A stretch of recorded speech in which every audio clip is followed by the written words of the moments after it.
Oke, selamat siang, Bapak Ibu semuanya. Apakah suara saya jelas? Jelas, silakan Ibu. Oke, baik. Terima kasih atas kesempatannya. Saya hanya ingin sekedar ibaratnya sharing ya gitu. Kebetulan tadi yang diangkat itu kan case-nya matematika dan saya guru matematika juga di SD, khusus kelas 5 sama 6.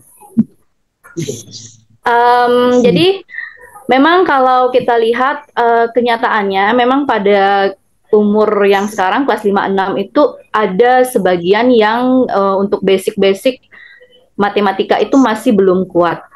Nah, kalau dikatakan pembelajaran deep learning, selama saya mengajar matematika di kelas 5 6 itu saya berupaya untuk uh, bagaimana membuat pembelajaran itu menjadi menyenangkan dengan banyak games, dengan banyak proyek.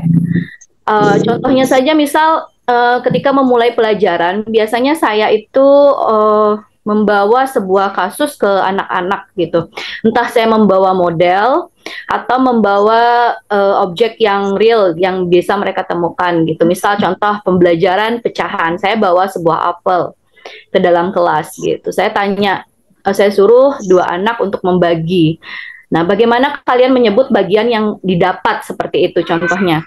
Tapi kalau kita membawa pembelajaran matematika ke deep learning, memang saat itu di momen itu anak-anak senang gitu, senang dan cepat paham.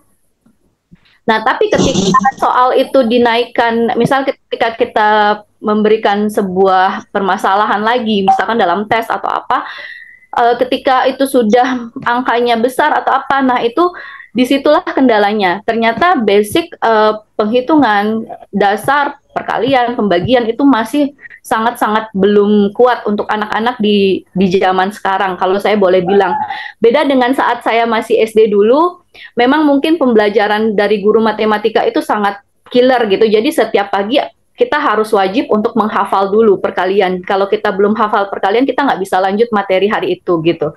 Nah, ketika saya mencoba hal itu di kelas, ternyata itu benar-benar menghabiskan waktu gitu. Karena materi matematika di kelas 5 itu sangat padat dan apalagi untuk kelas 6 mereka harus menghadapi Cambridge Checkpoint. Kebetulan saya ngajar di Cambridge, sekolah Cambridge kayak gitu. Nah, jadi memang tantangannya besar sekali di situ. Jadi saya bagaimana mencoba untuk di setiap pembelajaran itu jadinya tekniknya berbeda. Jadi saya buat grup gitu.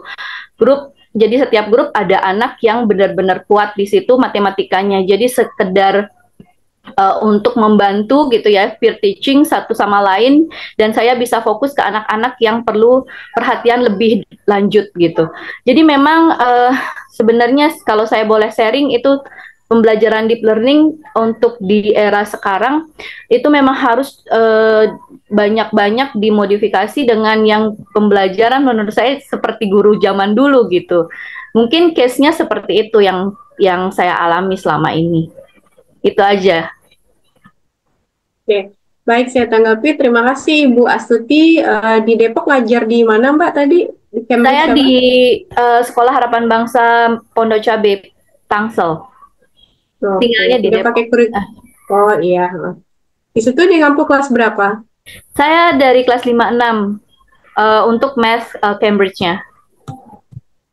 Baik, seperti yang tadi dijelasin atau berbagi cerita dari Ibu Astuti tadi ya, bahwa sebetulnya deep learning atau kursus self learning itu yang menjadi stimulus dalam pembelajaran sebetulnya adalah kreativitas guru, Bapak dan Ibu ya. Jadi gimana guru itu bisa bahasa sederhananya rajin-rajin lah mencari metode yang sederhana tapi gurunya juga menguasai untuk diterapkan bersama para siswanya gitu. Jadi kalau gurunya monoton, moodnya siswa juga nggak dapat, maka konteks joyful learningnya bablas, nggak diperoleh gitu ya. Jangankan mau joyful, nanti meaningfulnya juga nggak dapat seperti itu. Sehingga kreativitas guru di deep learning ini sangat dituntut untuk bisa mengajak siswa menemukan tiga aspek ini, meaningful, mindful, dan joyful. Kalau bisa berkreasi dengan metode yang ada, tidak hanya membawa isu-isu yang sedang up to date, kemudian menyediakan ruang diskusi, mengajak siswa untuk bisa berelaborasi seperti itu dan menarik satu kesimpulan bersama-sama. Itu adalah kuncinya di guru sebagai pemberi stimulus gitu.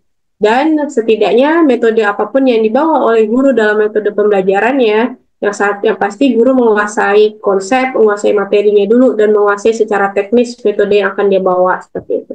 Kalau pembelajaran matematika yang diambilkan contoh tadi adalah dengan membawa buah apel gitu ya, itu modal loh ya Bapak dan Ibu gitu. Nah, tapi tidak semua dalam kondisi yang sama bisa sama-sama tertarik dengan buah apel gitu ya, dengan cara membawa mengajak siswa untuk membelah apel dan kita hitung gitu. Itu dalam situasi tertentu, dalam karakter anak tertentu bisa menyenangkan gitu. Namun kalau setiap waktu tugas kita adalah berkreasi untuk mencari sesuatu yang terus bervariasi demi mencapai kepada meaningful, learningful, dan joyful seperti itu. Maka deep learning ini elemennya 3 yang menjadi kunci gitu.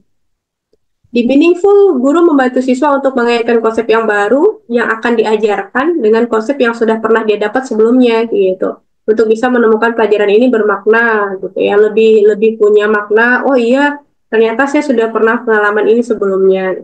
Di mindful, di sini letaknya kepada siswa diajak untuk bisa berpikir kritis dari tematik yang kita ajarkan gitu ya. Dalam mindful ini konteksnya ada 6 kesadaran yang menjadi pemicu atau indikator belajar itu menjadi lebih mindful. Kesadaran hal-hal yang sudah dipahami, kemudian yang akan dikaitkan, kemudian yang sudah dia dapatkan dari pengalaman sebelumnya seperti itu. Kesadaran hal yang belum pernah ia pahamin, yang baru akan dikuasain gitu ya.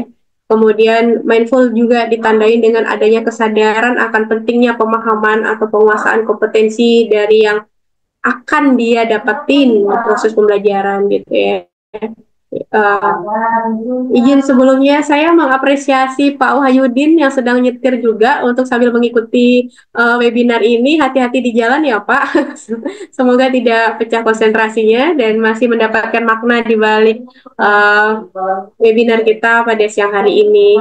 Kemudian saya lanjutkan bahwa mindful juga memicu munculnya kesadaran akan alur proses gitu ya. Jadi disinilah anak-anak diajarkan untuk mengetahui proses, mengetahui prosedur suatu pembelajaran yang dia jalanin gitu. Jadi tidak ujuk-ujuknya memperoleh nilai kelulusan, tidak ujuk-ujuknya mendapat hasil yang baik saja atau hasilnya tidak. Yang penting hasilnya baik, dengan cara apapun dia dapat memperoleh hasil yang baik seperti itu. Itu tidak seperti itu dalam mindful learning.